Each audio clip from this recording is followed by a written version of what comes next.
Why do some people do so well in life, while so many more do not? And the first thing let's talk about is the magic word.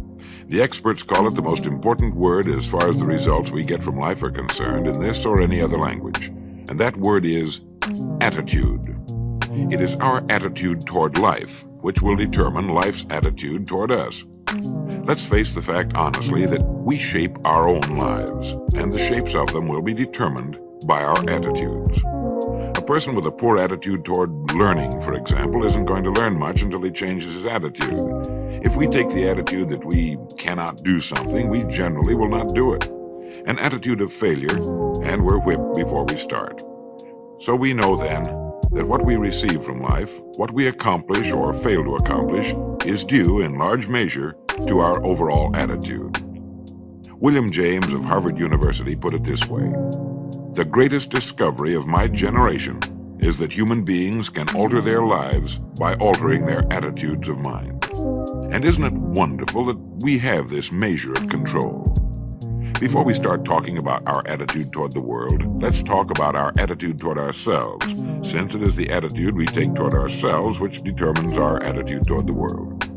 Now right here we come to a rather strange fact. We're so familiar with ourselves, we tend to take ourselves for granted. We tend to minimize the things we can accomplish, the goals we can reach, and for some equally strange reason, believe others can accomplish things in our field which we cannot. There are literally millions of human beings living narrow, darkened, frustrated lives, living defensively, simply because they take a defensive, doubtful attitude toward themselves, and as a result, toward life in general.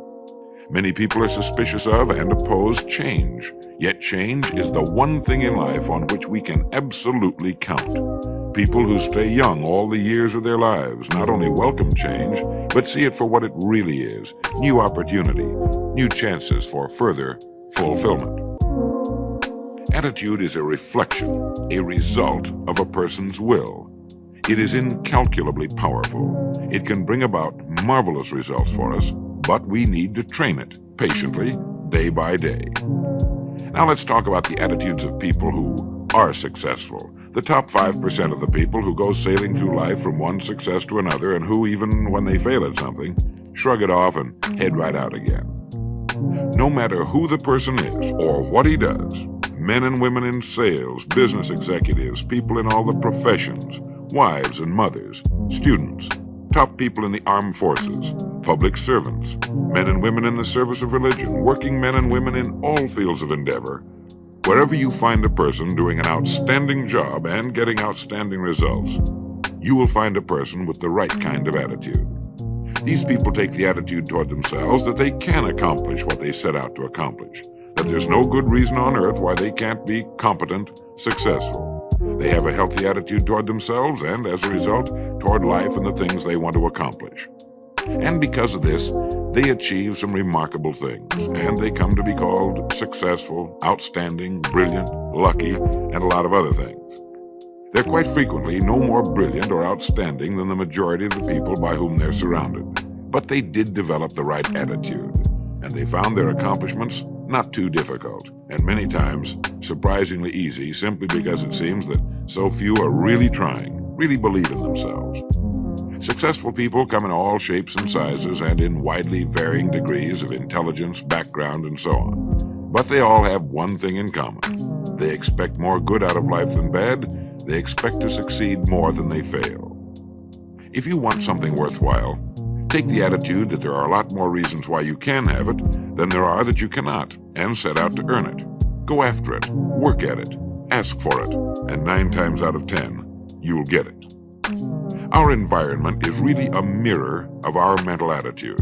If we don't like our environment, we have to change our attitude first. Now, the world plays no favorites. It's impersonal. It doesn't care whether we change or not. Adopting a good, healthy attitude toward life doesn't affect the world and the people in it nearly as much as it affects us. It would be impossible to even estimate the number of jobs which have been lost, the number of promotions missed, the number of sales not made, the number of marriages ruined by poor attitudes.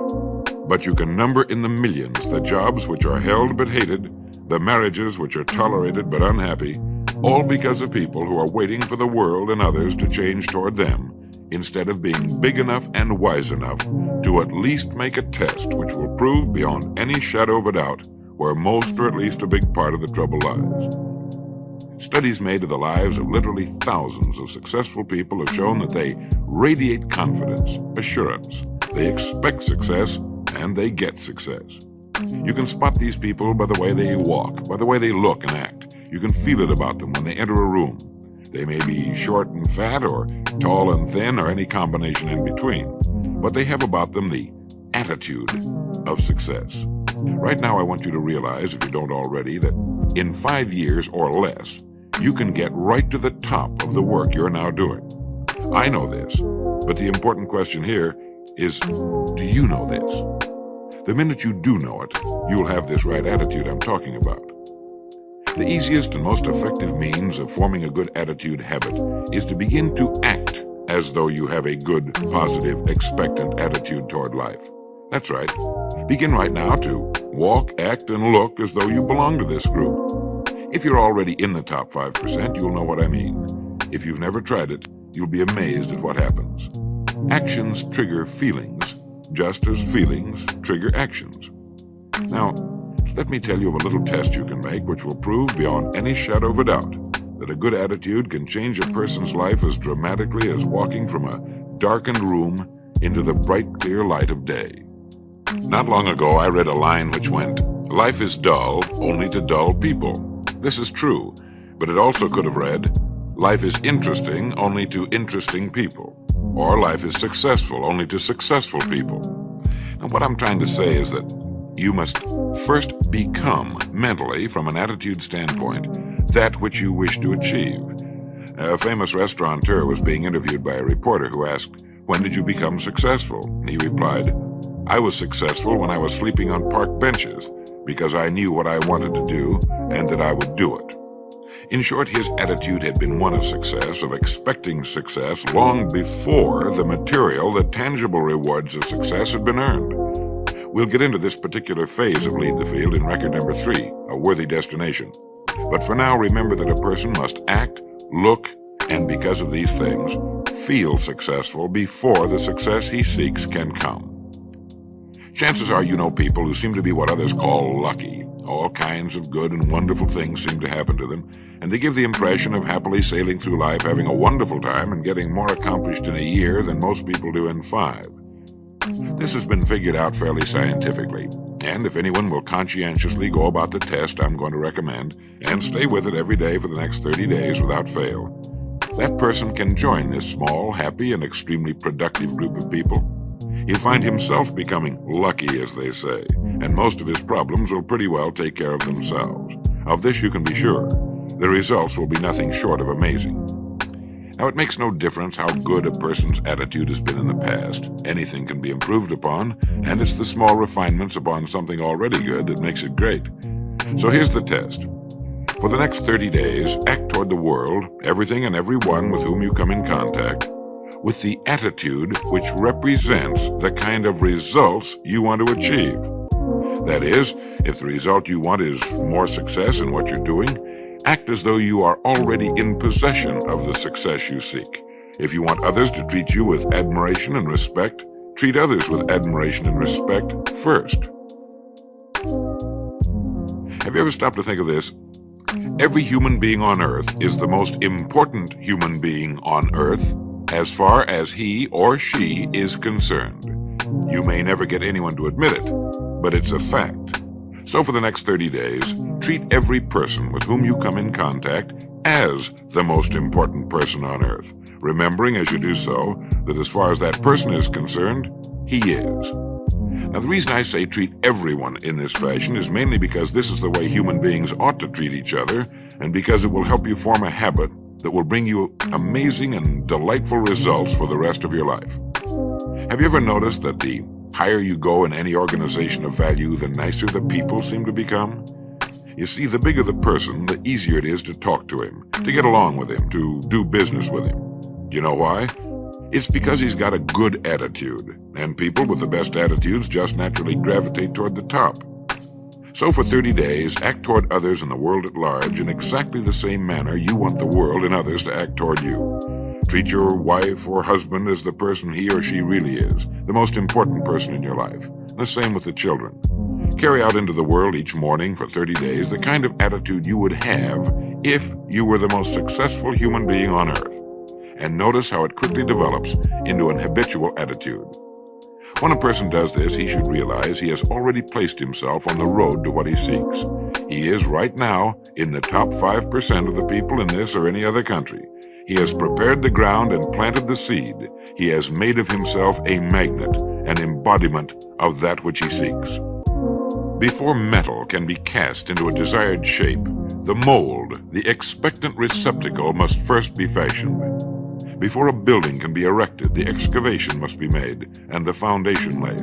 And before a person can achieve the kind of life he wants, he must become that kind of individual. He must think, act, talk, walk, and conduct himself in all of his affairs as would the person he wishes to become. He is then actually that person, and the things that person would have and do will naturally come to him. Almost immediately, a change will be noticed. Irritations that used to frustrate and annoy disappear. When some less informed individual gives you a bad time, stay on the track. When someone cuts in front of you with his car or acts in any other manner that shows his ignorance and lack of courtesy, don't permit yourself to drop to his level. Pity him, for that's what he really deserves. That's the very group a person doesn't want to belong to. And if he acts like them, well, let's face it, he belongs with them. There's nothing in the world that men, women, and children want and need more than the feeling that they're important, that they're needed and respected. They will give their love, their affection, their respect, and their business to the person who fills this need. So the magic word is attitude. And in summing up, a few points to keep in mind. 1. It is our attitude at the beginning of a task which, more than anything else, will affect its successful outcome. 2. It is our attitude toward life which determines life's attitude toward us. 3. We are interdependent. It is impossible to succeed without others. And it is our attitude toward others which will determine their attitude toward us. 4. Before a person can achieve the kind of life he wants, he must become that kind of individual. He must think, act, talk, walk, and conduct himself in all of his affairs as would the person he wishes to become. 5. The higher you go in any organization of value, the better will be the attitude you'll find.